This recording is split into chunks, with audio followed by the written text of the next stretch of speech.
गुरुजी, भाई मर्दाना जी और ताजुद्दीन शाम के समय मक्का पहुंचे। गुरुजी ने मक्का की परिक्रमा अच्छे से की। उसके बाद सुन्नी पंथ की मुसाला में बैठ गए। ये वे जगह है जहाँ पर नमाज पढ़ते हैं। गुरुजी, भाई मर्दाना जी और ताजुद्दीन वहीं बैठ गए और करतार का नाम जपने लगे। सुबह के 3 बज चुके थे और गुरुजी ने मर्दाना जी को कहा, सिमरन करते रहो, और गुरुजी मक्का की तरफ पैर करके लेट गए और सो गए।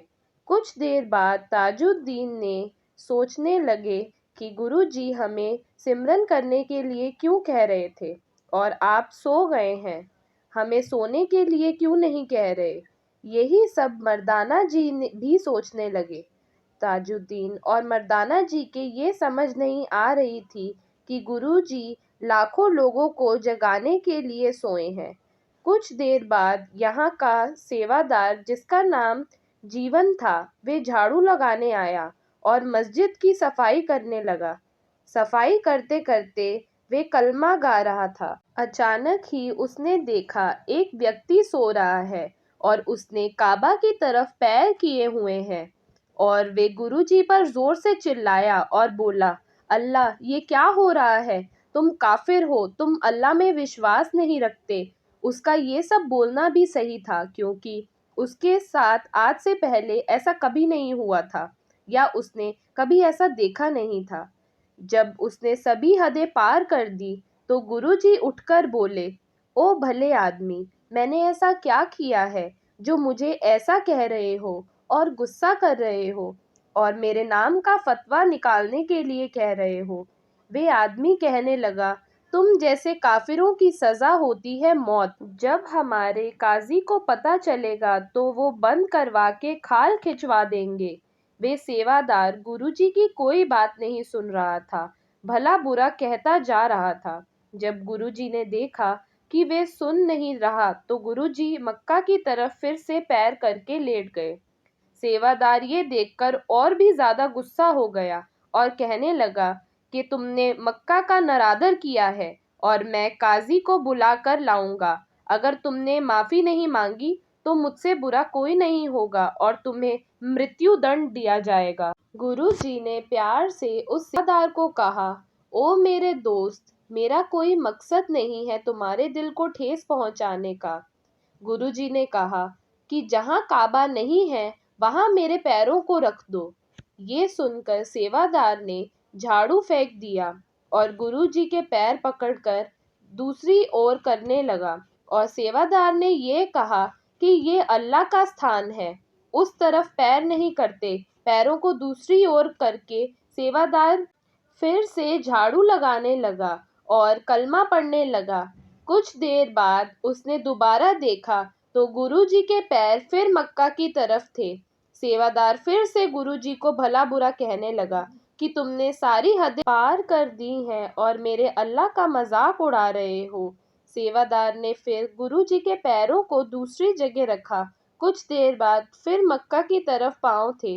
ये देखकर भाई मर्दाना जी और ताजुद्दीन हैरान हो गए और डर गए थे कि सेवादार कुछ गलत ना कर दे। सेवादार ने 3 बार गुरुजी के पांव अलग अलग जगह रखे। जहां जहां गुरुजी के पांव होते, काबा वहां होता देखकर अब सेवादार भी हैरान हो गया और हाथ जोड़कर गुरुजी के पांव में गिर गया और कहने लगा, अल्लाह के बंदे, मुझे माफ कर दो कि मैं आपको पहचान नहीं सका। गुरुजी उठ गए और कहने लगे, ईश्वर तुम्हें याद करे।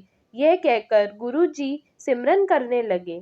फिर भाई मर्दाना जी ने रबाब बजाना शुरू कर दिया। बहुत से मुस्लिम लोग ये नहीं मानते कि सेवादार को काबा घूमता हुआ दिखाई क्यों दिया। सेवादार ये देखकर शहर की तरफ चलने लगा। उनके पीछे पीछे ताजुद्दीन भी चले गए। सेवादार जामा मस्जिद पहुंचे और दीवार पर खड़े होकर जोर जोर से चिल्लाने लगे, ओ लोगो, तुम कहते थे कि काबा अल्लाह का घर है, बाहर निकलो और देखो अल्लाह बाहर बैठे हैं। आओ और अपनी मुरादें पूरी करो। इतने में वहां काजी आते हैं और सेवादार सारी बातें काजी को बताता है। काजी कहने लगा, ये फर्क नहीं पड़ता कि कोई कितना बड़ा इंसान हो, उसने काबा को चारों ओर घुमाया है, यह इमाकत की है और उनके खिलाफ फतवा निकालना है। ये सुनकर सभी लोग मक्का की तरफ चल पड़े। सेवादार यह देखकर काजी के पास जाता है और हाथ जोड़कर कहता है कि जो करना सोच रहे हो वो सही नहीं है। वहां पर अल्लाह मानव रूप में बैठा है। सेवादार के शब्द काजी की आत्मा पर लगे। कहने लगे, जब तुमने उन्हें देखा तो वे इंसानी रूप में थे। मैं उन्हें अपनी आंखों से देखकर आया हूँ। सेवादार कहने लगे कि मेरी इतनी शामत नहीं कि मैं उनके बारे में कुछ कहूँ।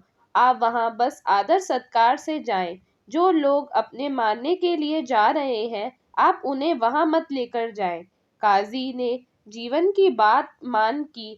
सभी को लेकर जाकर सिर्फ 150 लोगों को लेकर जाऊंगा। और मक्का की ओर चलने लगे। जब काबा 100 मीटर की दूर में था तो आपस में बात करने लगे कि ये काफिर है और अलग अलग सजा सुनाते हैं। जब सबने गुरुजी को सजा देने के लिए पैर उठाए तो सबके पैर वहीं जम गए।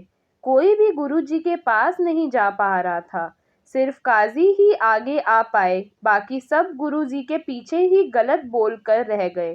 काजी सेवादार की बातों से प्रभावित हो गया और जब वे गुरुजी के पास पहुंचे, गुरुजी सिमरन में थे।